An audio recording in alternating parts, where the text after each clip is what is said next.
Episode 1 jailer बचपन में हुए एक रहस्यमयी और भयानक एक्सीडेंट के बाद कमजोर शरीर वाला अबीर अचानक से अपने अंदर असीम ताकत महसूस करने लगा था। उसके अंदर कॉम्बैट स्किल्स अपने आप आ गए थे। बड़ा होने पर उसकी स्ट्रेंथ और पावर की वजह से उसे देश की सबसे खतरनाक और रहस्यमयी जेल का डिप्टी जेलर चुना गया, जहां अजीबो गरीब, खतरनाक और रहस्यमयी कैदी रहा करते थे। उन्हें काबू में करना सिर्फ अबीर के बस की बात थी, मानो कोई शक्ति अबीर के अंदर रहकर उसकी मदद कर रही थी। पर बचपन में हुए उस एक्सीडेंट के बाद शांत और डरा रहने वाला अबीर का स्वभाव कुछ गलत होते देख भयानक गुस्से में तब्दील हो जाता था, मानो वो अबीर नहीं कोई और है। और उसके बाद उस गुस्से में अबीर से कुछ ऐसा कांड हो जाता जो अबीर कभी न करता। अपने गुस्से पर काबू नहीं पाने के कारण अबीर अपने सभी प्यार करने वाले लोगों को खो देता था, हमेशा हमेशा के लिए। पर वो करे भी तो करे क्या, ये गुस्सा उसके बस में नहीं था और आज तो वो किसी का भला करने के चक्कर में अपनी गर्लफ्रेंड और अपनी नौकरी दोनों खो देने वाला था। आपके एक कमेंट से हमें खुशी मिल सकती है, टू कमेंट करना ना भूले, खुर्शी मेरी क्रश है। अबीर जल्दी चलो, किलिंग मशीन और उस अमीरजादे में लड़ाई हो गई है। अंधेरे में एक आदमी की हौंकती हुई आवाज सुनाई दी। उस आवाज को सुनने के बाद एक लड़के की आलस भरी आवाज आई, तुम संभालो ना उसे, अगर मैं गया तो बात बिगड़ जाएगी। तभी उस आदमी ने टेंशन से कहा, अरे यार, वो अगर हमसे संभलता तो तुझे क्यों बुलाते। वो किलिंग मशीन उस अमीरजादे को छोड़ेगा नहीं। उसकी हरकतों से तो लग रहा है कि उसे मार ही डालेगा। इस बात को सुनते ही अंधेरे में एक साया प्रकट हुआ। पाताल जेल, काला पानी का नाम तो बहुत लोगों ने सुना होगा। लेकिन नरक का द्वार कही जाने वाली इस जेल के बारे में बहुत ही कम लोग जानते थे। जैसा इस जेल का नाम था वैसी ही ये जगह भी थी। भारत और अंडमान निकोबार द्वीप समूह के बीच में एक बहुत ही छोटा सा गुमनाम आइलैंड था, जिसके चारों तरफ पानी ही पानी था।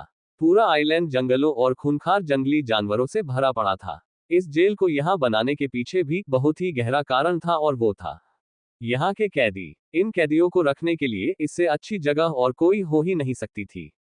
पहली बात तो इस जेल की सिक्योरिटी इतनी टाइट थी कि कोई भी कैदी सपने में भी यहाँ से भागने का नहीं सोच सकता था। हर एक खूंखार कैदी की निगरानी के लिए स्पेशल सर्विलांस कैमरे और एक ट्रैकर की व्यवस्था की गई थी। ये ट्रैकर इन कैदियों को जेल में लाते वक्त ही उनकी बॉडी में इंजेक्ट कर दिए जाते थे। इसके अलावा हर कदम पर एक गार्ड और सीसीटीवी भी लगाए गए थे।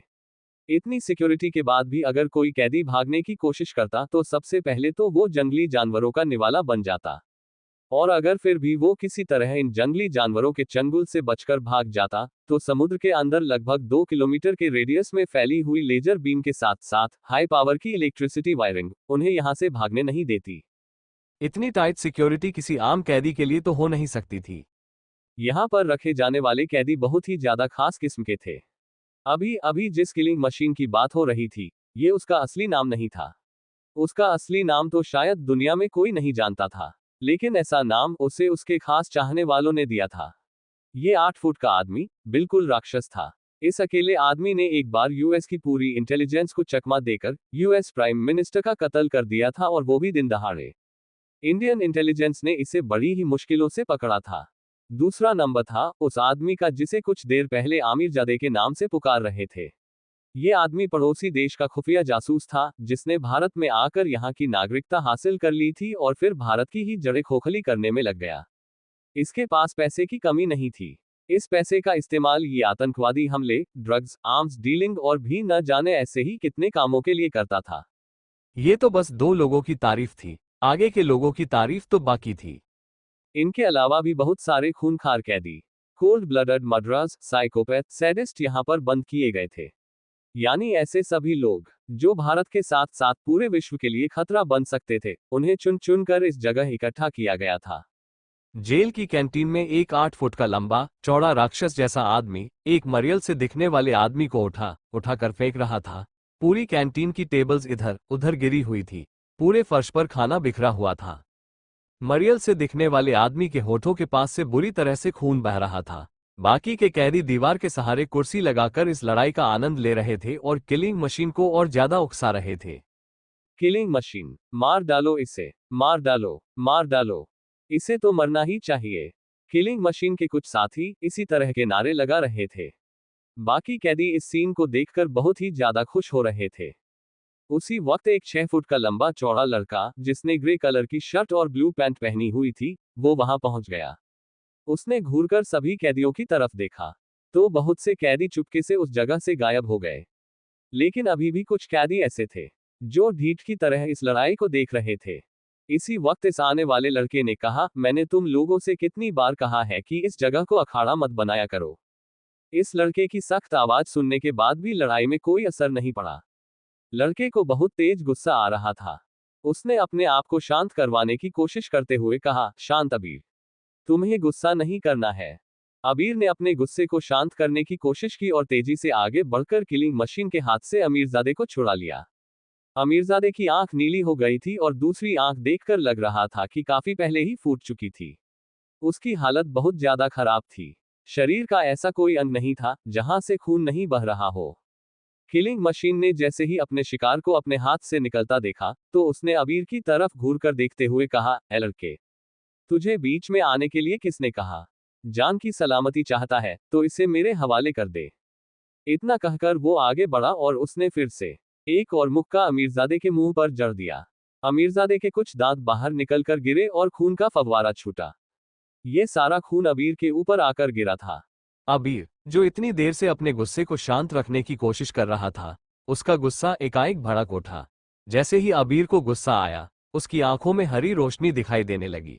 उसके कान अजीब तरीके से मूवमेंट करने लगे। उसके चेहरे पर अजीब से निशान बनने बिगड़ने लगे। उसे देखकर ऐसा लग रहा था जैसे किसी चीते ने अपने शिकार को लॉक कर लिया था।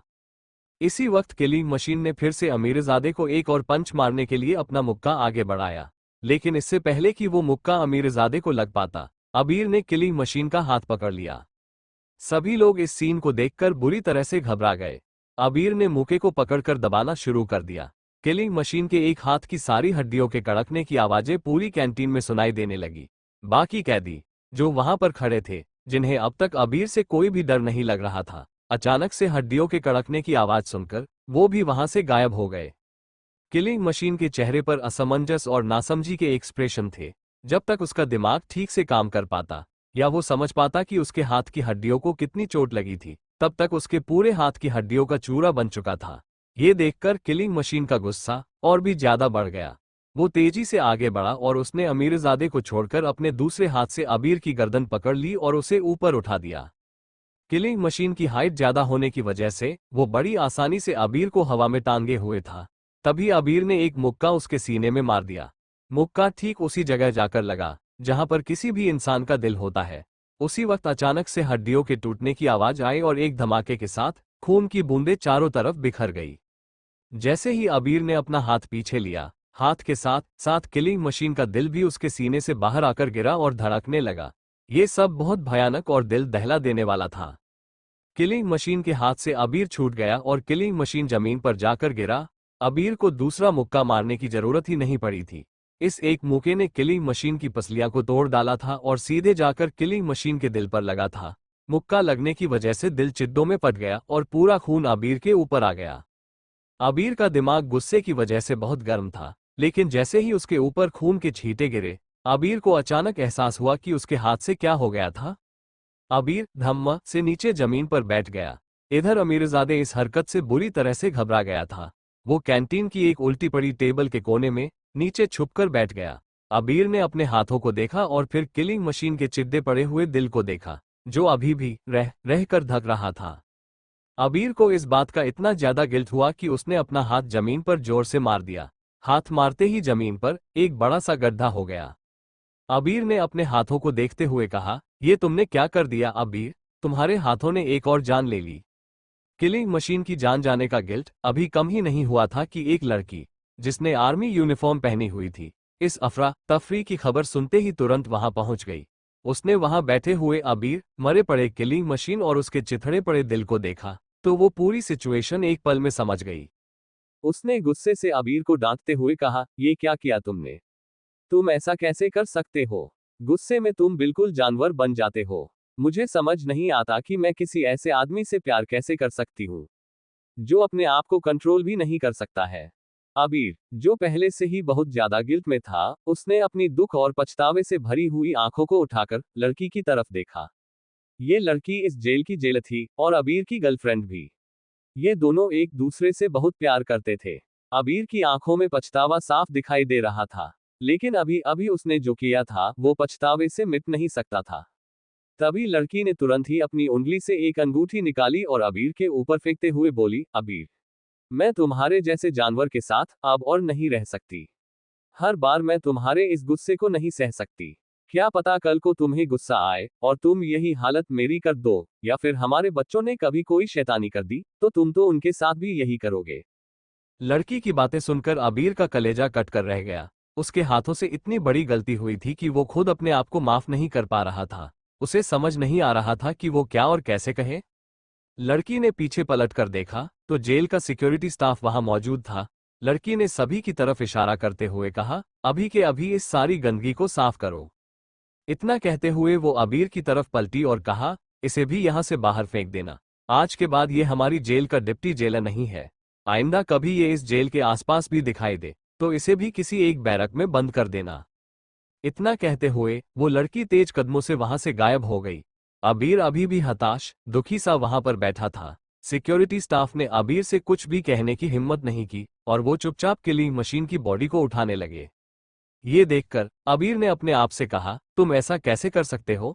तुमसे अच्छे तो जानवर होते हैं, वो भी बिना किसी वजह किसी की जान नहीं लेते, और तुमने गुस्से में आकर एक इंसान की जान ले ली।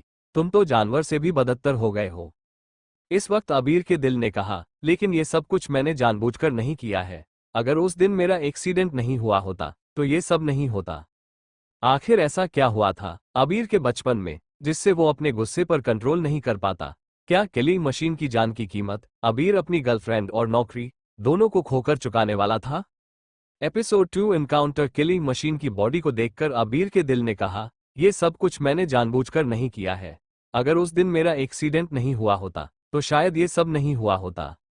अबीर का दिल और दिमाग कश्मकश में थे, और इसी कश्मकश में उसे पता ही नहीं चला कि कब वो मशीन की तरह उठा और अपने रूम में आ गया। अबीर वहां से जाने की तैयारी कर रहा था कि तभी उसे अपने कपड़ों के बीच एक डायरी मिली। ये डायरी उसके पापा ने उसे बड़े प्यार से अपने पास रखने के लिए दी थी। अबीर ने एक नज़र उस डायरी की तरफ देखा और फिर उस डायरी को अपनी जैकेट की जेब में रख लिया और जल्दी जल्दी अपना सामान पैक करने लगा। सारा सामान पैक करने के बाद अबीर ने देखा कि उसके निकलने में अभी भी 4 घंटे का वक्त बाकी था। अबीर ने इन 4 घंटे में उस डायरी को खोलकर पढ़ना शुरू कर दिया। डायरी में उसके पापा ने अबीर के बचपन से लेकर जिस दिन उस डायरी को अबीर को दिया था उस दिन तक की सारी बातें विस्तार से लिखी हुई थी। लेकिन कुछ पन्ने ऐसे थे जिन्हें स्टेपलर करके आपस में डायरी के कवर के साथ जोड़ दिया गया था।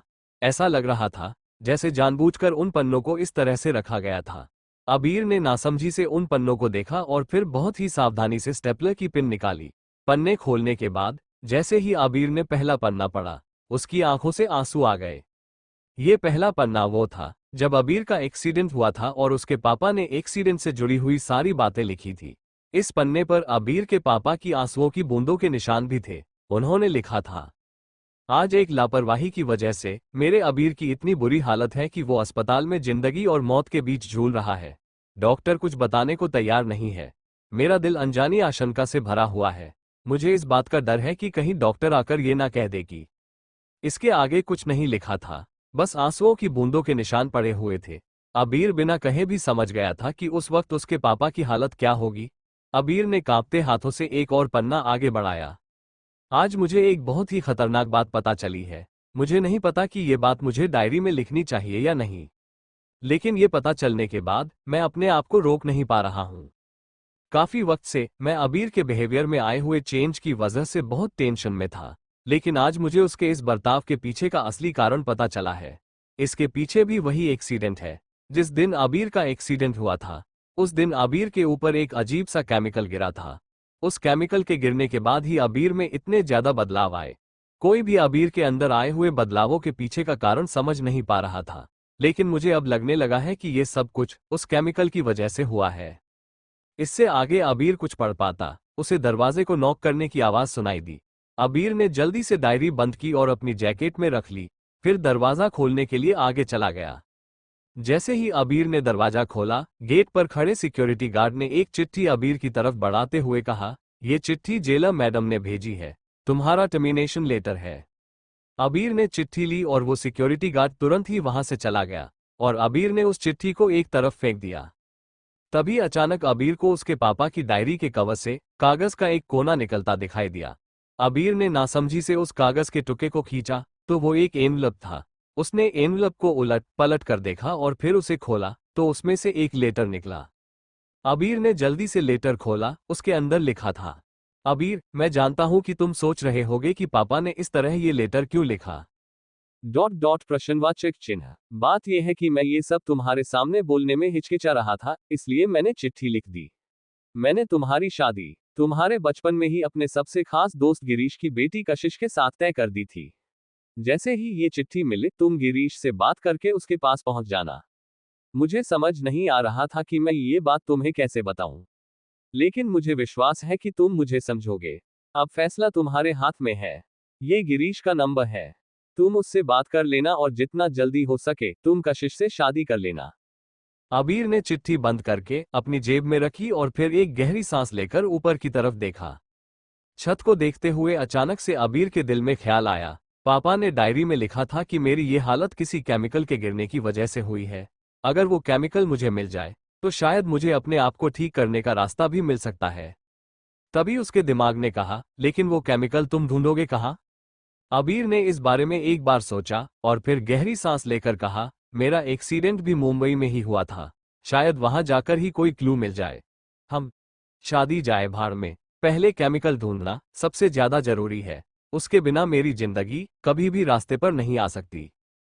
अनजान लोकेशन। एक अंधेरी जगह पर बहुत सारी स्क्रीन लगी हुई थी। उन सभी स्क्रीन्स पर एयरपोर्ट की लाइव फुटेज चल रही थी। तभी उस फुटेज पर एक लड़का नजर आया जो बिल्कुल अबीर की तरह दिख रहा था।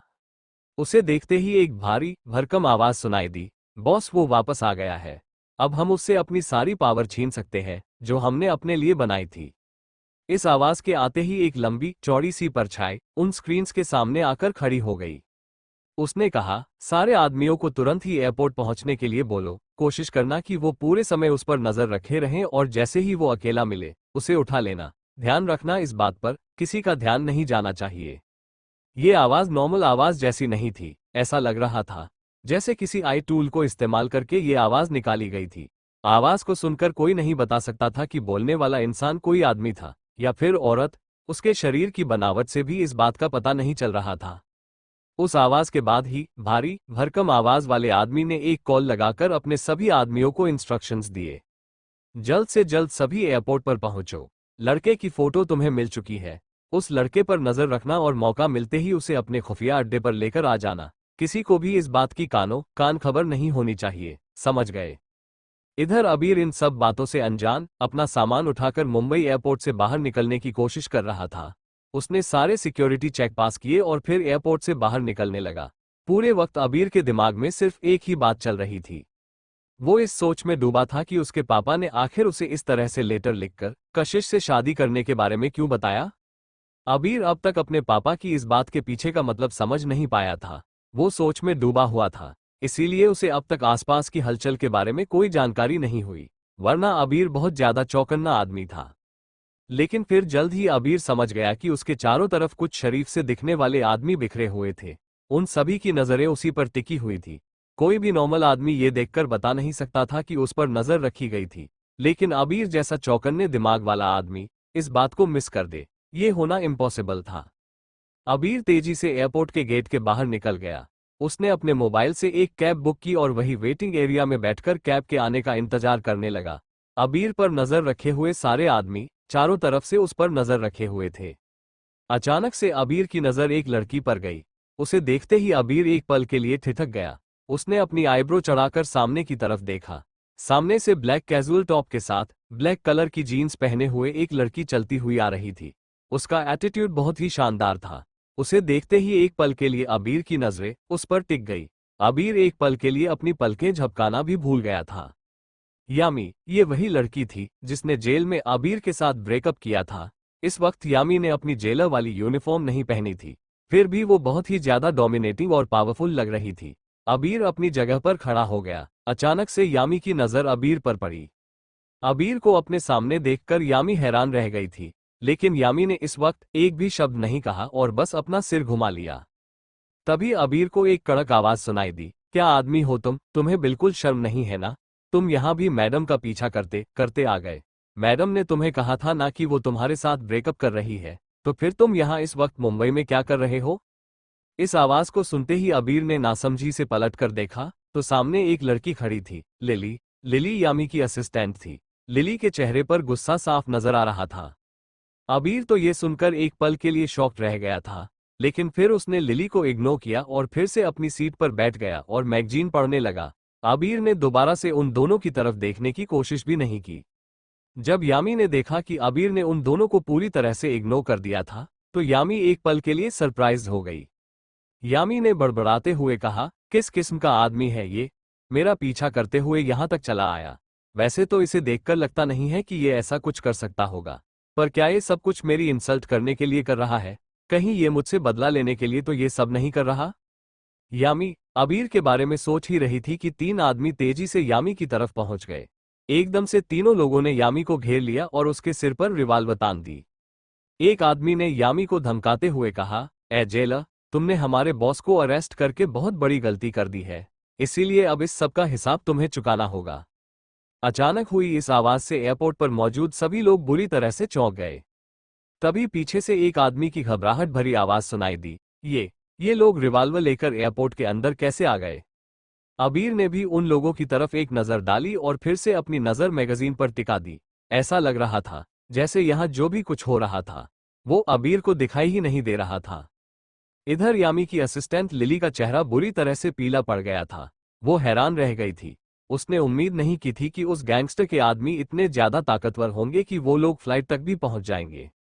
लिली ने घबराकर अपना सिर घुमाया और अबीर की तरफ देखने लगी। अबीर उस वक्त जिस जगह बैठा था वो जगह ब्लाइंड स्पॉट थी। इस जगह को वो तीनों आदमी देख नहीं पा रहे थे। अगर इस वक्त अबीर यामी को बचाने की कोशिश करता तो आराम से बचा सकता था। उसके पास इन सभी के ऊपर अटैक करने के लिए काफी स्पेस और पूरा मौका था। लेकिन अबीर बिना किसी एक्सप्रेशन के अपनी मैगजीन पर नजर गड़ाए बैठा था। शायद वो देखना चाहता था कि ये तीनों आदमी क्या करने वाले थे। वो इस तरह से मैगजीन को देख रहा था जैसे वो मैगजीन बहुत ही ज्यादा शानदार थी। उसमें ऐसा कुछ था जिसे वो अभी छोड़ना नहीं चाहता था। अबीर को ऐसे देखकर लिली को मन ही मन बहुत ही ज्यादा चिढ़ महसूस हुई। लिली ने बड़बड़ाते हुए कहा, अच्छा ही हुआ कि मैडम ने इस जैसे आदमी को छोड़ दिया, किसी काम का नहीं है ये आदमी। लिली इस वक्त अबीर से बहुत ज्यादा चिढ़ी हुई थी। उसे बहुत ज्यादा घबराहट भी हो रही थी। लिली ने पलटकर यामी की तरफ देखा। यामी के चेहरे पर कोई एक्सप्रेशन नहीं थे। वो इन तीन लंबे चौड़े गुंडों को अपने सामने देखकर भी बहुत ही शांत थी। उसे ऐसे देखकर लिली को और भी घबराहट हो रही थी। ये सब क्या हो रहा था? दिन दहाड़े ये लोग यामी पर हमला कैसे कर सकते थे? इन्हें कैसे पता कि यामी आ रही थी? और वो गुंडे किन पावर्स की बात कर रहे थे? क्या वो लोग अबीर से उसकी पावर्स छीन पाएंगे? एपिसोड 3 एक राज। यामी उन तीन लंबे चौड़े गुंडों को अपने सामने देखकर भी बहुत ही शांत थी। उसे ऐसे देखकर लिली को घबराहट हो रही थी।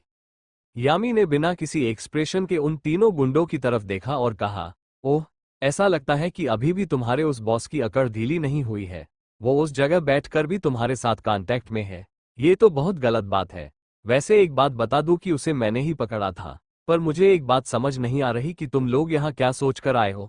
तुम लोगों को अपने बॉस की हालत देखकर भी कुछ समझ नहीं आया? ये सुनते ही एक गुंडे ने अपनी रिवाल्वर यामी के माथे पर टिका दी और उसे ताना मारते हुए सख्त आवाज में कहा, बेवकूफ लड़की, इस वक्त तुम्हें अपनी परवाह करनी चाहिए, हमारी नहीं। इस वक्त अच्छा यही होगा कि तुम चुपचाप हमारे साथ चलो।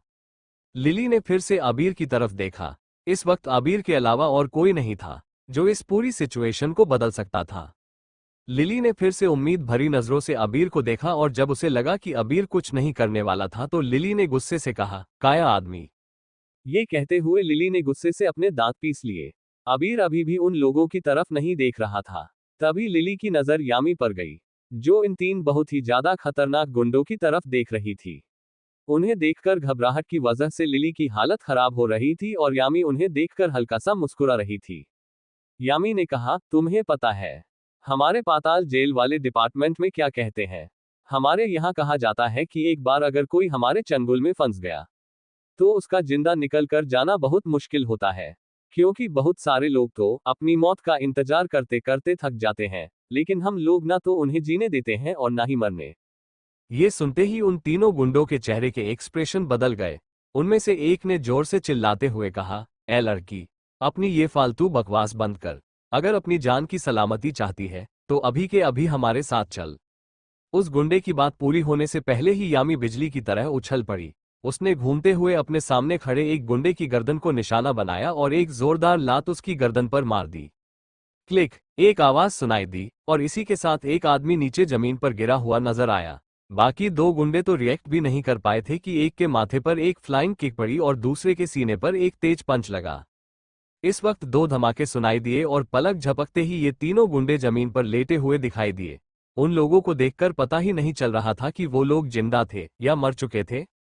यामी ने पलक झपकते ही इन तीन गुंडों की हालत ऐसी कर दी थी कि उन्हें भी शायद अपने यहां आने पर अफसोस हो रहा होगा। लिली, जो इस वक्त यामी के बगल में ही खड़ी थी, वो बहुत ज्यादा सरप्राइज थी। उसे उम्मीद नहीं थी कि यामी अकेले इन तीन बंदूक वाले खतरनाक लोगों को मारकर गिराएगी और वो भी ऐसे कि किसी निर्दोष को कोई नुकसान न पहुंचे।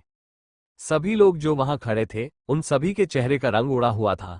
वो सभी घबराहट से यामी को देख रहे थे।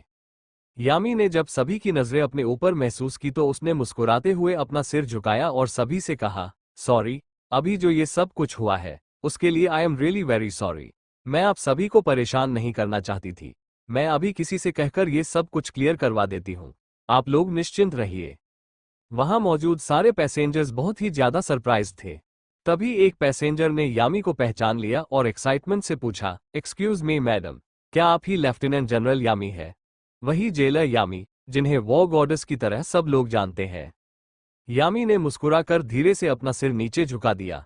ये इस बात का इशारा था कि वो मान रही थी कि वही लेफ्टिनेंट जनरल यामी थी और यामी की हाँ सुनने के बाद वहां मौजूद सभी पैसेंजर बहुत ज्यादा एक्साइटेड हो गए।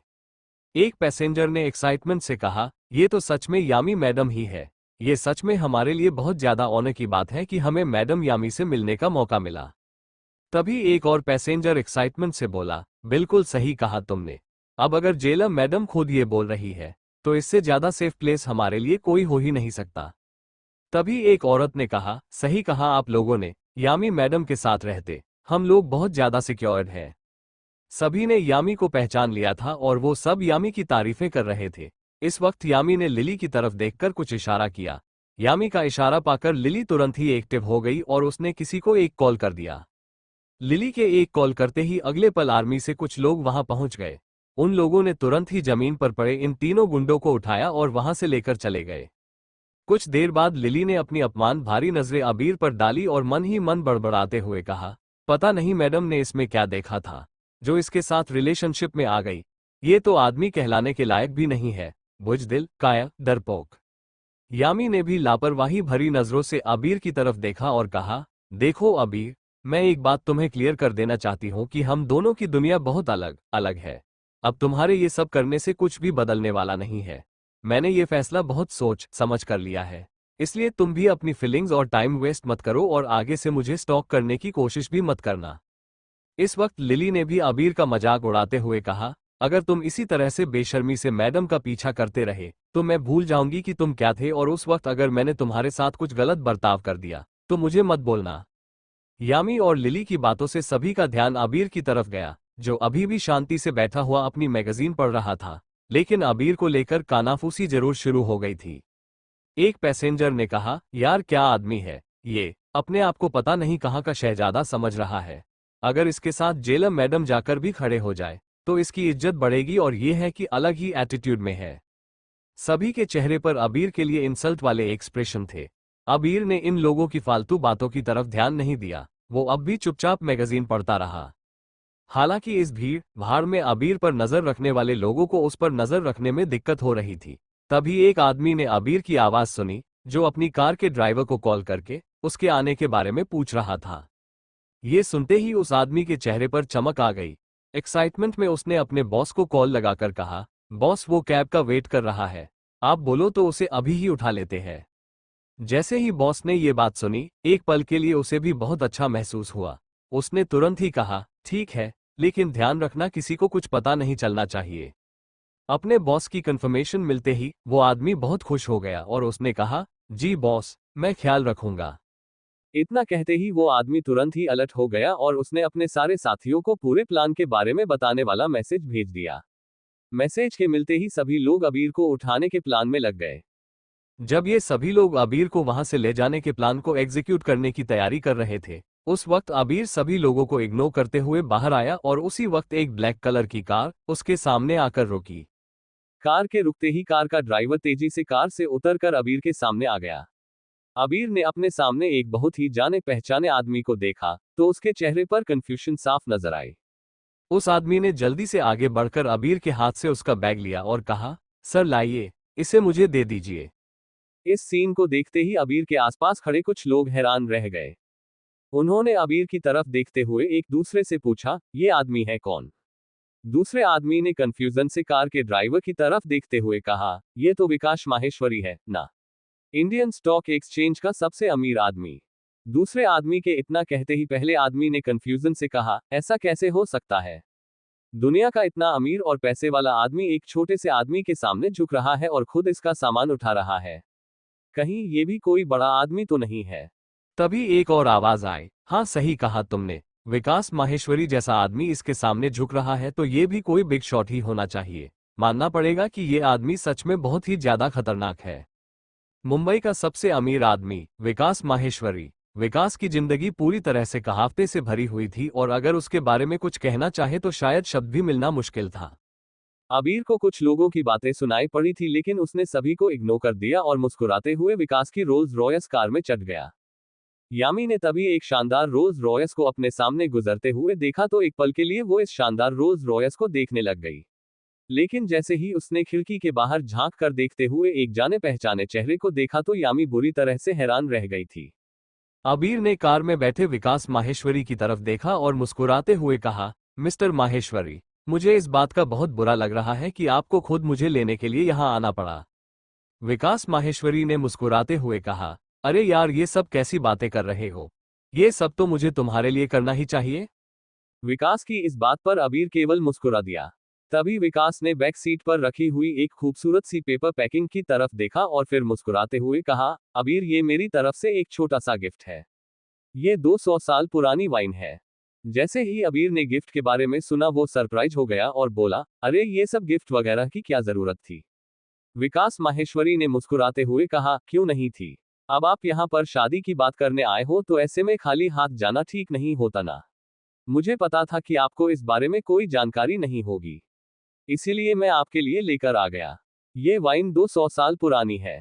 इस वाइन को मेरे ग्रेट ग्रैंड दादाजी ने अपनी आने वाली पीढ़ी के लिए बना कर रखा था, जो मैंने अभी आपको दी है। अबीर ने मुस्कुराते हुए कहा, लेकिन इसकी कोई जरूरत नहीं थी। विकास जल्दी से बोला, जरूरत क्यों नहीं थी? सर आप कुलश्रेष्ठ हाउस जा रहे हैं। अब अगर आप अपनी शादी की बात करने जा रहे हैं तो आपको नहीं लगता कि आपको वहां खाली हाथ नहीं जाना चाहिए? विकास की बात सुनकर अबीर को भी लगा कि विकास बिल्कुल ठीक कह रहा था। जब अबीर और उसके पापा को शर्मा फैमिली ने अपने घर और अपने परिवार से निकाल दिया था तो कुलश्रेष्ठ फैमिली ने ही उनकी मदद की थी। अबीर के पापा ने अबीर से गिरीश कुलश्रेष्ठ की बेटी कशिश से ही शादी करने की बात की थी। जल्दी ही विकास ने अबीर को कुलश्रेष्ठ हाउस छोड़ दिया। अबीर अपने सामान और उस विंटेज वाइन की बोतल के साथ कुलश्रेष्ठ हाउस के अंदर चला गया। यामी ने तो अबीर को जाते देख कुछ नहीं कहा लेकिन लिली ने अबीर को इस तरह से जाते देखा तो उसे बहुत गुस्सा आ गया। लिली ने बड़बड़ाते हुए कहा, हो, ये अपने आप को समझता क्या है? लिली इससे ज्यादा और कुछ बोलना चाहती थी, तभी उसकी नजर एक लेटर पर गई। ये लेटर उस सीट पर पड़ा हुआ था जहां कुछ देर पहले अबीर बैठा हुआ था। लिली को उस लेटर के बारे में जानने की उत्सुकता हुई। लिली तेज कदमों से अबीर की सीट की तरफ गई और लिली ने उस लेटर को उठा लिया। वो इस लेटर को यामी को देना चाहती थी, लेकिन जब लिली से इंतजार नहीं हुआ तो उसने लेटर खोलकर पढ़ लिया। लेटर पढ़ते ही लिली के चेहरे का रंग उड़ गया। उसने तेजी से वो लेटर ले जाकर यामी को दे दिया। यामी ने भी जब लेटर देखा तो एक पल के लिए शॉक रह गई। ऐसा क्या लिखा था उस लेटर में जो उसे पढ़ते ही यामी इतनी हैरान हो गई? क्या इस लेटर में उनकी जेल या यामी से जुड़ी कोई बात लिखी हुई थी? कहीं ये लेटर अबीर की जगह किसी और गुंडे का तो नहीं था जो गलती से यहाँ रह गया हो? अबीर मुंबई के इतने बड़े बिजनेसमैन को कैसे जानता था? और विकास माहेश्वरी अबीर को सर क्यों बोल रहा था? एप 4 शादी, एप 4 शादी। यामी ने भी जब लेटर देखा तो एक पल के लिए शॉक रह गई और फिर मुस्कुराते हुए बोली, इसका मतलब है कि ये यहाँ मेरे लिए नहीं बल्कि किसी और औरत के लिए आया था। तभी लिली ने चिढ़ते हुए कहा, मैडम, इस बेशर्म आदमी को इतनी भी शर्म नहीं आई कि अभी तो आप लोगों के ब्रेकअप को ज्यादा टाइम भी नहीं हुआ है और ये शादी करने के लिए यहां भी आ गया। यामी ने लापरवाही से कहा, ये उसके लिए भी अच्छा ही है। वैसे भी हम लोग एक साथ कभी नहीं हो सकते। अच्छा है कि उसे अपनी असलियत जल्दी समझ में आ गई। ये बात यामी ने कहने को कह तो दी थी, पर यामी को अबीर का ये एक्शन कुछ ठीक नहीं लगा। जैसे ही अबीर कुलश्रेष्ठ हाउस के अंदर गया तो उसने देखा कि एक 50 साल के आसपास का आदमी एक विंटेज सोफे पर बैठा हुआ था। उसने अपना सिर सोफे के हेडरेस्ट पर टिकाया हुआ था। ये आदमी गिरीश कुलश्रेष्ठ था, अबीर के पापा प्रदीप शर्मा के खास दोस्त। अबीर पिछले कई सालों से गिरीश से नहीं मिला था। इस वक्त गिरीश को एहसास हुआ कि उसके सामने कोई खड़ा हुआ था। गिरीश ने आंखें खोलकर ठीक से देखा तो अपने सामने अबीर को खड़े देखकर गिरीश बहुत ज्यादा एक्साइटेड हो गया। तभी गिरीश उठकर अबीर के पास आया और बोला, अबीर कैसे हो तुम? मैं तुम्हारा ही इंतजार कर रहा था। गिरीश को देखने के बाद अबीर भी मुस्कुरा दिया और बोला, गिरीश अंकल कैसे हैं आप? गिरीश ने जल्दी से बहुत ही एक्साइटमेंट से कहा, अबीर अभी कोर्ट बंद होने में बहुत टाइम बाकी है। तुम जल्दी से फ्रेश हो जाओ और कोर्ट जाकर तुरंत ही शादी के लिए अप्लाई कर दो, या फिर मैं तो कहता हूं कि तुम दोनों आज ही शादी करके आ जाओ। गिरीश के बगल में एक लड़की बैठी हुई थी। जब गिरीश ने आज के आज शादी करके आने की बात की तो उस लड़की ने एक गुस्से भरी गहरी सांस ली। उस लड़की ने एक शॉर्ट स्कर्ट के साथ क्रॉप टॉप पहना हुआ था। उसके कपड़ों में से उस लड़की की परफेक्ट शेप की बॉडी फ्लांट हो रही थी। उसकी आंखों में अबीर के लिए घृणा साफ दिखाई दे रही थी। उसने लाइट मेकअप किया हुआ था। उसे देखकर ऐसा लग रहा था जैसे किसी खूबसूरत मूर्ति का तराशा हुआ चेहरा। उसकी स्कर्ट के नीचे से उसकी पतली टांगें हर किसी का ध्यान अपनी तरफ अट्रैक्ट करने के लिए काफी थी। ये लड़की थी गिरीश कुलश्रेष्ठ की लाडली बेटी कशिश। गिरीश की पत्नी प्रीति भी वहीं बैठी थी और अपनी भौहें सिकोड़कर अबीर को देख रही थी। प्रीति ने अबीर को देखते हुए सोचा, मुझे समझ नहीं आ रहा कि गिरीश ये सब कुछ कर क्यों रहे हैं। उनका दिमाग तो खराब नहीं हो गया है? उन्होंने मेहता फैमिली जैसे बड़े परिवार के रिश्ते से इनकार कर दिया और इस मामूली से जेल के सिक्योरिटी स्टाफ को अपनी बेटी के लिए पसंद किया है। गिरीश ने इस आदमी में ऐसा क्या देख लिया? इस वक्त अबीर ने भी गिरीश की तरफ देखते हुए बहुत ही पोलाइटली कहा, गिरीश अंकल ये आप क्या कर रहे हैं? शादी के लिए ये कुछ ज्यादा ही जल्दी नहीं है? इतना कहते हुए अबीर ने इत्मीनान से अपना सिर खुजाया। अबीर इस वक्त थोड़ा शर्मिंदा दिखाई दे रहा था। उसने अपना सिर नीचे झुका लिया और एक गहरी सांस लेकर कहा, अंकल मुझे लगता है कि हम लोग इस टॉपिक पर कुछ ज्यादा ही गौर कर रहे हैं। अबीर की बात सुनते ही गिरीश के चेहरे पर एक बड़ी सी मुस्कान आ गई। कशिश जो वहीं बैठी थी, उसने बिना किसी एक्सप्रेशन के अबीर को देखा और उदासीनता से कहा, वैसे एक बात बताऊं अबीर बेटा, तुम्हारे बचपन में मैंने कभी नहीं सोचा था कि तुम आगे जाकर एक जेल के सिक्योरिटी गार्ड बनोगे। अबीर ने जैसे ही गिरीश की ये बात सुनी वो मुस्कुरा दिया और उसने अपना सिर हिलाते हुए कहा, जी सर। उसके बाद अबीर कशिश की तरफ घूमा और बोला, कशिश कैसी हो तुम? काफी दिन हो गए हम दोनों को मिले हुए। तुम तो पहले से भी ज्यादा अच्छी दिखने लगी हो। कशिश ने अपने सामने खड़े अबीर की तरफ नफरत और घृणा भरी नजरों से देखा और अपनी गर्दन घुमा ली। अबीर और कशिश बचपन में काफी अच्छे फ्रेंड्स थे। यही सोचकर अबीर ने अपना सिर हिलाया। उन दोनों को मिले जितना वक्त बीता था, उस वक्त में अबीर को अच्छे से समझ में आ गया था कि वो और कशिश दोनों एक दुनिया से नहीं थे। भले ही अबीर को उसके पापा का खत मिला था, जिसमें लिखा था कि अबीर को कशिश से शादी करनी थी, और इस खत के मिलने के बाद ही अबीर थोड़ा टेंशन में आ गया था। अबीर सोच में पड़ा हुआ था कि तभी प्रीति ने अबीर की तरफ इशारा किया और इत्मीनान से बोली, कुलश्रेष्ठ जी आप अपनी इकलौती लाडली बेटी की शादी इस जैसे आदमी से करवाने के लिए तैयार कैसे हो गए? अगर सोसाइटी में किसी को ये सब पता चल गया तो हमारी कितनी बदनामी होगी। आप खुद ही सोचो कि आपके दोस्त क्या कहेंगे। अबीर को ये सब देखते ही अपने हाथ में पकड़ी वाइन का ध्यान आया और उसने अपने हाथ में पकड़ी हुई वाइन की बोतल आगे बढ़ा दी और मुस्कुराते हुए कहा, लीजिए अंकल, प्लीज इसे एक्सेप्ट कीजिए। ये 200 साल पुरानी वाइन है। तभी प्रीति ने अबीर को ताना मारते हुए कहा, बड़ा आया मेरी कशिश से शादी करने वाला और हमें वाइन की बोतल ला कर देने वाला हो। प्रीति की बात सुनते ही गिरीश ने उसे घूर कर देखा, लेकिन प्रीति ने कबीर की इंसल्ट करना बंद नहीं किया। उसने कहा, ये लड़का अबीर एक छोटा मोटा जेल का सिक्योरिटी स्टाफ है। इसके पास इतना पैसा और पावर कहाँ कि ये इतनी महंगी वाइन खरीद सके। गिरीश ने दूर खड़ी प्रीति को देखा तो उसने मुंह बना लिया और तभी प्रीति ने फिर से अबीर को ताना मारते हुए कहा, बड़ा आया मेरी बेटी से शादी करने वाला। ये पहली बार यहाँ आया है और वो भी नकली वाइन की बोतल लेकर। गिरीश क्या तुम सच में इस लड़के से मेरी फूलसी बच्ची की शादी करवाने वाले हो? अबीर ने कुछ देर इंतजार किया और फिर प्रीति की तरफ देखते हुए बोला, आंटी सच में। अबीर की बात पूरी होने से पहले ही प्रीति के चेहरे पर अपमान के एक्सप्रेशन दिखाई दिए और उसने कहा, और नहीं तो क्या, हमारे घर में भी ऐसी वाइन के केन भरे पड़े हैं। वैसे भी तुम्हें पता ही होगा कि ये 200 साल पुरानी वाइन की कीमत होती क्या है, जो तुम ये दो दो बोतल उठा कर ले आए हो। तुम्हारे जैसा छोटा आदमी ये बोतल खरीद भी कैसे सकता है? प्रीति के सवाल पर कबीर ने तो कोई जवाब नहीं दिया, लेकिन गिरीश गुस्से से चिल्लाया, बस बस बहुत हो गया, तुम्हें इस मामले में बीच में बोलने की कोई इजाजत नहीं है। इसके बाद गिरीश ने कशिश की तरफ देखते हुए कहा, जल्दी से जल्दी तैयार हो जाओ और अभी के अभी अबीर के साथ कोर्ट जाकर शादी की सारी फॉर्मेलिटीज पूरी करो। अपने पापा की बात सुनते ही कशिश पैर पटकते हुए अपने कमरे में चली गई। अबीर भी अपनी जगह पर खड़ा हुआ था। तभी गिरीश ने मुस्कुराते हुए अबीर की तरफ देखा और कहा, बेटा तुम भी गेस्ट रूम में चलकर थोड़ा सा फ्रेश हो लो, तब तक वो भी तैयार हो जाएगी। अबीर ने कोई रिएक्शन नहीं दिया तो गिरीश ने चिंता से अबीर के चेहरे की तरफ देखा। अबीर ने गिरीश की आंखों में देखा और पूछा, अंकल क्या आप बता सकते हो कि इतनी सारी नेगेटिविटी के बावजूद भी आप मेरी और कशिश की शादी क्यों करवाना चाहते हैं? जैसे ही गिरीश ने ये बात सुनी उसने तुरंत ही झटके से चारों तरफ देखा। कशिश अपने कमरे में जा चुकी थी और प्रीति भी मुंह फुलाकर वहां से चली गई थी। गिरीश ने तुरंत ही अबीर का हाथ पकड़ा और उसे खींचते हुए अपने स्टडी रूम में ले गया। स्टडी रूम में जाकर गिरीश ने दरवाजा अंदर से लॉक कर लिया और फिर वापस आ गया। लॉक करने के बाद गिरीश अबीर के पास आया और बोला, ये सब तुम क्या कह रहे हो और ये बात तुमने ऐसे चिल्लाकर क्यों कही? अबीर को तो कुछ भी समझ ही नहीं आ रहा था। उसने फिर से शक भरी आवाज में पूछा, अंकल जी मैं बस ये जानना चाहता था कि आखिर आप दोनों ने हमारी शादी क्यों तय की? गिरीश ने टेंशन से कहा, इस वक्त बस इतना समझ लो कि इस शादी से बहुत सी जिंदगियां बच सकती है, इसके अलावा मैं तुम्हें और कुछ नहीं बता सकता। अबीर ने कहा, ठीक है अंकल, पर मेरे पापा के बारे में तो आप जानते ही होंगे, आप उन्हीं का पता बता दीजिए।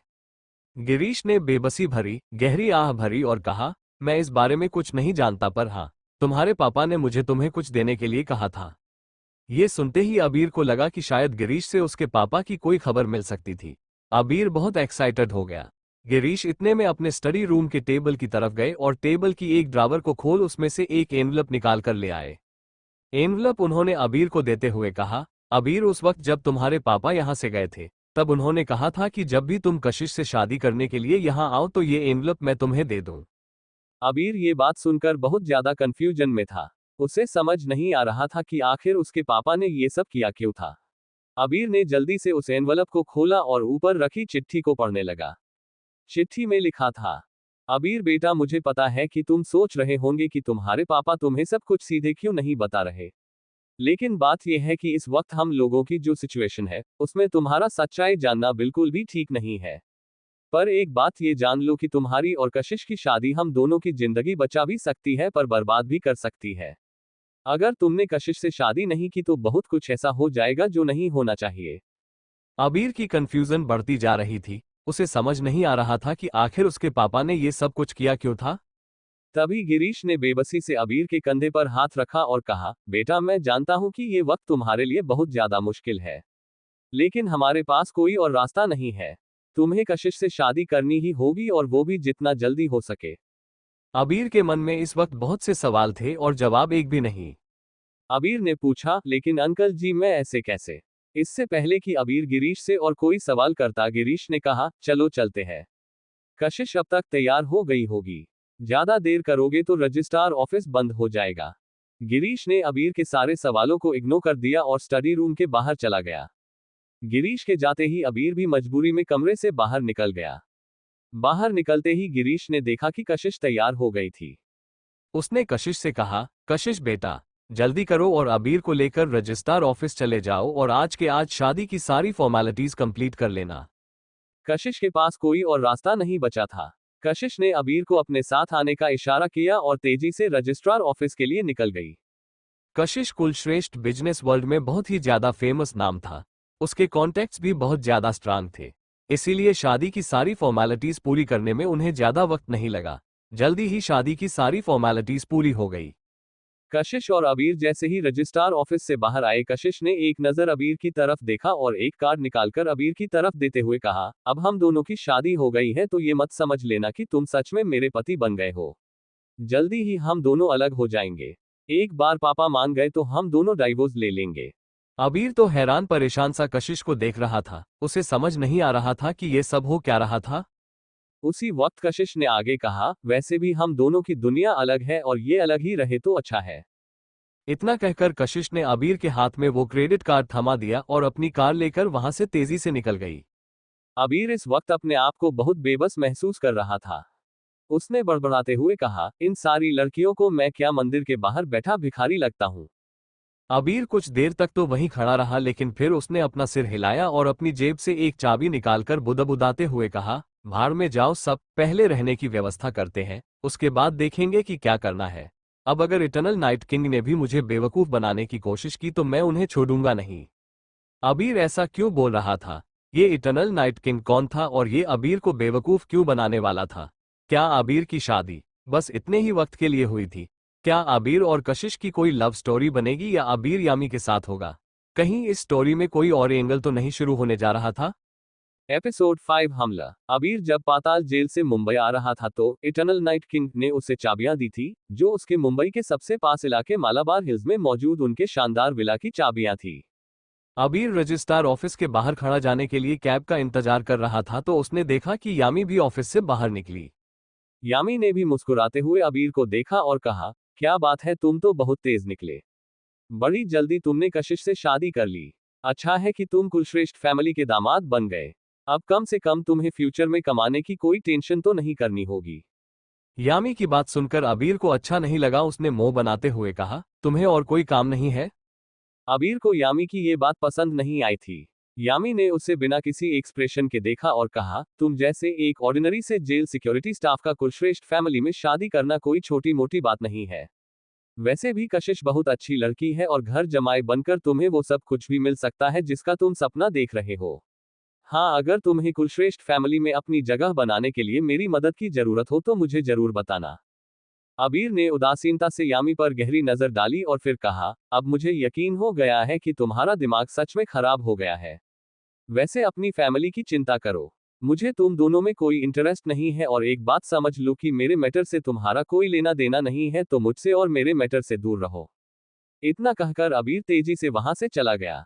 अबीर के जाते ही यामी के चेहरे पर दुख भरे एक्सप्रेशन दिखाई दिए। यामी को अबीर से अलग होने का बहुत दुख था। वो चाहती थी कि उन दोनों के बीच सब कुछ ठीक हो जाए, लेकिन उसे उम्मीद नहीं थी कि अबीर इतनी जल्दी किसी और से शादी कर लेगा। इस बात से दुखी यामी ने बड़बड़ाते हुए कहा, अबीर तुम्हें मुझसे ज्यादा अच्छे से कोई नहीं जान सकता। तुम बहुत टैलेंटेड हो। तुम्हें कशिश से शादी नहीं करनी चाहिए थी। वो डिजर्व नहीं करती तुम्हें, सिर्फ मैं।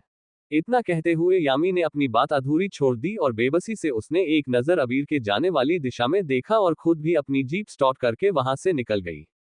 अबीर ने कुछ देर इंतजार किया और मालाबार हिल्स विला में आ गया, जो मुंबई का बहुत ही पॉश इलाका है। इटर्नल नाइट किंग का ये विला मालाबार हिल्स के सबसे टॉप पर मौजूद एक बहुत ही लग्जूरियस विला था। इस विला का नाम हेवनली पैलेस था। अबीर ने अंदर जाकर एक नजर विला की तरफ देखा तो उसके चेहरे पर एक बहुत ही शानदार मुस्कान आ गई। उसने कहा, इटर्नल नाइट किंग, सच में तुमने बहुत ही शानदार विला बनाया है। इटर्नल नाइट किंग अंडरवर्ल्ड का एक बहुत ही रेपुटेड नाम था। अंडरवर्ल्ड में जाने से पहले वो आर्मी में काम करते थे और वहां से रिटायर होने के बाद उन्होंने इंडियन इंटेलिजेंस में काम करना शुरू कर दिया था। लेकिन बाद में एक दुर्घटना की वजह से चौहान पागल हो गया और उसने दुश्मनों के साथ साथ अपने ही लोगों को मौत के घाट उतार दिया था। उसके बाद इंटेलिजेंस ने धोखे से चौहान को अरेस्ट कर लिया और उसे पाताल जेल भेज दिया। चौहान एक बहुत ही शानदार पर्सनैलिटी था। बहुत सारे लोग चौहान से इंस्पायर्ड थे और बहुत सारे लोग उसकी इस हरकत से बहुत ज्यादा दुखी थे। खैर वो सब तो बात की बात थी। अबीर एक झटके में ही इस 2 अरब से भी ज्यादा कीमत के इस मिस्टीरियस विला का नया मालिक बन गया था। इस विला को देखते हुए अबीर बहुत ज्यादा एक्साइटेड था। इसी वक्त अबीर का फोन बजने लगा। अबीर ने फोन उठाया तो देखा वो गिरीश का कॉल था। सामने से गिरीश की आवाज आई, सॉरी बेटा, कशिश तुम्हें ऐसे ही रजिस्ट्रार ऑफिस के बाहर छोड़कर चली गई। उसके लिए मैं बहुत शर्मिंदा हूँ। अबीर ने मुस्कुराते हुए कहा, कोई बात नहीं अंकल।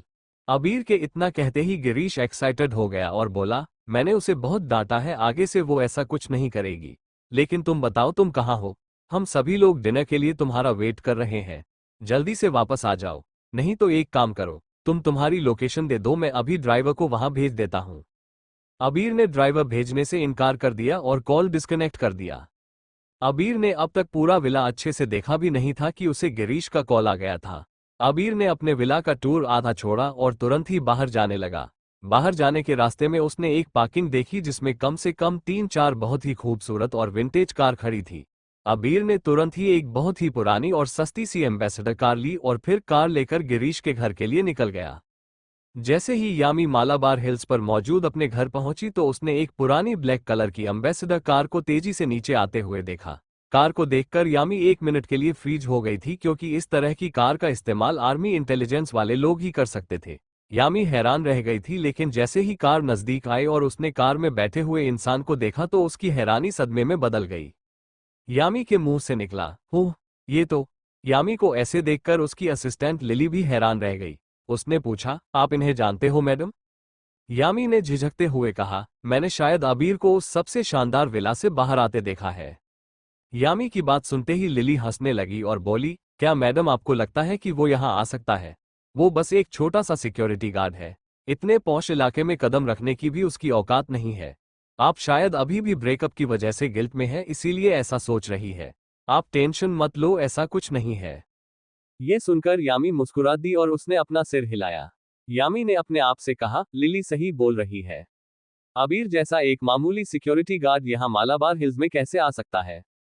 जब मुझे यहाँ एक अपार्टमेंट लेने के लिए कितनी मशक्कत करनी पड़ी है, तो वो तो इसके बारे में सोच भी नहीं सकता। कुलश्रेष्ठ हाउस। चारों तरफ खाने की बहुत ही शानदार सुगंध फैली हुई थी। डाइनिंग हॉल में बहुत तरह के व्यंजन बनाकर टेबल पर अरेंज किए गए थे। दरवाजे के अंदर एंटर करते ही एक साइड में डस्टबिन पड़ा था। अबीर ने देखा कि जो वाइन वो लेकर आया था वो डस्टबिन में पड़ी थी। इसे देखते ही अबीर का चेहरा चढ़ गया। उसी वक्त प्रीति ने अबीर को देखा और उसे ताना मारते हुए कहा, 200 साल पुरानी वाइन और इतनी गंदी स्मेल। अगर उसे 200 साल पुरानी कह दे तो वाइन की इंसल्ट होगी। इतना कहकर प्रीति ने गिरीश की तरफ देखा और ताना मारते हुए कहा, "क्या दामाद ढूंढा है तुमने जो पहली बार घर आया और वो भी नकली वाइन लेकर?" कशिश ने भी अपमान भरी नजरों से अबीर को देखते हुए कहा, "उसे वहीं पड़े रहने दो और आकर खाना खाओ।" गिरीश इन दोनों की बातों से थोड़ा अनकंफर्टेबल महसूस करने लगा। उसने कहा, "अबीर ऐसा इंसान नहीं है, वो किसी के साथ ऐसे धोखा नहीं कर सकता।" प्रीति ने भौहें सिकोड़ कर कहा, "तुम्हें पता है ना, लोकेश यहाँ डिनर के लिए आ रहे हैं। तुम्हें लगता है कि हम ये वाइन उन्हें सर्व कर सकते हैं?" इससे पहले कि प्रीति की बात पूरी हो पाती उसे एक हंसी की आवाज सुनाई दी और गिरीश की ही उम्र का एक आदमी अंदर आया। क्या बात है, मेरी ही बातें हो रही है। गिरीश का दोस्त लोकेश बहुत ही रिस्पेक्टेड और बहुत ही शानदार आर्टिस्ट था, जो पूरी मुंबई में बहुत ज्यादा फेमस था। अबीर ने लोकेश को देखते ही अपनी गर्दन झुकाकर उसे हेलो कहा।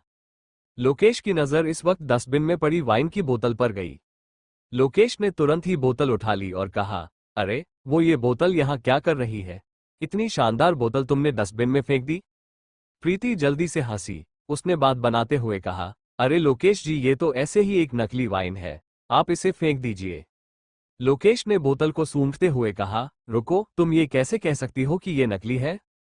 लोकेश ने इस वक्त कर्टसी की भी परवाह नहीं की और बोतल खोलकर एक सिप पी ली। प्रीति ने चिंता से कहा, "लोकेश, आप इसे हटा दीजिए, आप बीमार पड़ जाओगे।" लोकेश ने धीरे से कहा, "यह बहुत ही शानदार है, ये कम से कम 200 साल पुरानी तो होनी चाहिए।" जैसे ही लोकेश ने ये बात कही सभी लोग हैरान रह गए। तभी अगले पल लोकेश ने कहा, "मुझे एक बात समझ में नहीं आ रही, तुम लोगों के ऊपर बैंक का 20 मिलियन का कर्ज बाकी है और फिर भी तुमने इतनी महंगी वाइन को कचरे में फेंक रखा है। तुम सबका दिमाग तो ठीक है ना?" लोकेश की बात सुनते ही प्रीति ने हैरानी से कहा, क्या आपको सच में लगता है कि ये 200 साल पुरानी होगी? मुझे लगता है कि आपसे कोई गलती हो रही है। लोकेश ने गहरी सांस ली और प्रीति की तरफ देखकर उसे ताना मारते हुए कहा, ठीक है। अगर तुम्हें ये बेकार लग रही है तो मुझे दे दो। लोकेश की बात सुनते ही प्रीति के चेहरे पर शर्मिंदगी नजर आई। उसने बड़बड़ाते हुए कहा, ये अबीर एक छोटा सा सिक्योरिटी गार्ड है, लेकिन इसके पास इतनी पुरानी और इतनी महंगी वाइन कहाँ से आई? कहीं ऐसा तो नहीं कि अबीर शो ऑफ करने के लिए चुरा कर लाया है? अबीर इस वक्त तक इस सब ड्रामा से बहुत ज्यादा परेशान हो गया था। उसने तुरंत ही पलटते हुए कहा, अंकल अब मैं चलता हूँ, रात बहुत हो रही है। अबीर बिना जवाब के वहां से तुरंत ही निकल जाना चाहता था। गिरीश ने उसे रोकने की बहुत कोशिश की, लेकिन अबीर रुकने के लिए तैयार नहीं था। वो तुरंत ही वहां से चला गया। अबीर का दिमाग कुलश्रेष्ठ हाउस में जो कुछ हुआ था उसकी वजह से बहुत ज्यादा खराब था। उसे पता ही नहीं चला कि कब वो तेजी से अपने विला पहुंच गया। विला पहुंचकर उसने अपनी कार पार्क की और तेजी से विला के अंदर जाने लगा। अचानक से अबीर को सब कुछ दिखना बंद हो गया। किसी ने अबीर के सिर पर एक काला कपड़ा डाल दिया था। एक पल के लिए अबीर को कुछ समझ नहीं आया, लेकिन तभी अबीर को एहसास हुआ कि दो लोग उसे उठाने की कोशिश कर रहे थे। लेकिन अबीर को वहां 4 लोगों की मौजूदगी का एहसास हुआ। अबीर ने जल्दी अपने आप को संभाल लिया और कहा, कौन हो तुम लोग? अभी के अभी मुझे नीचे उतारो। उसी वक्त एक आदमी की बहुत ही भारी आवाज आई, तुम्हारा उस जेलर से क्या रिश्ता है जो तुम हर बार बीच में आ जाते हो? अगर तुम अभी भी पीछे नहीं हटे तो तुम्हारे साथ जो होगा उसका अफसोस तुम्हें जिंदगी भर रहेगा। एक बहुत ही खतरनाक शक्ल वाले आदमी ने तुरंत ही अबीर को नीचे उतार दिया और उसके सिर पर से कपड़ा हटाते हुए कहा, समझ रहे हो ना तुम? अबीर ने अपना सिर हिलाया और कहा, मेरा उससे कोई लेना देना नहीं है, तो अच्छा यही होगा कि तुम मेरे साथ कोई छेड़खानी ना करो, वरना पछताना तुम्हें ही पड़ेगा। ये सुनते ही वो आदमी जोर से हंसा और बोला, हाँ हाँ हाँ बच्चे, तुम शायद भूल रहे हो कि उसने टेरर किंग से दुश्मनी मोल ली है, तो खामियाजा तो उसे भुगतना ही होगा। इतना कहते हुए वो आदमी और जोर से हंसा और अबीर की तरफ आगे बढ़ गया।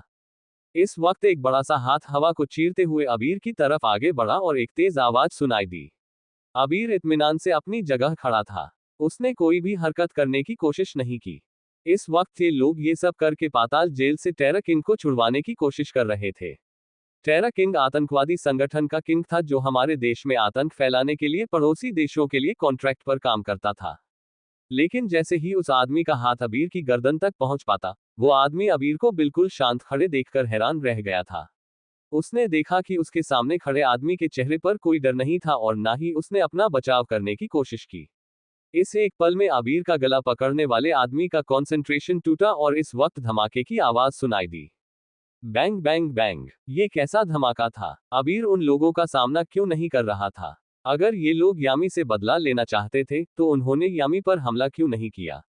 कहीं ऐसा तो नहीं कि ये लोग झूठ बोल रहे थे? कहीं इस सब के पीछे किसी और ग्रुप का हाथ तो नहीं था?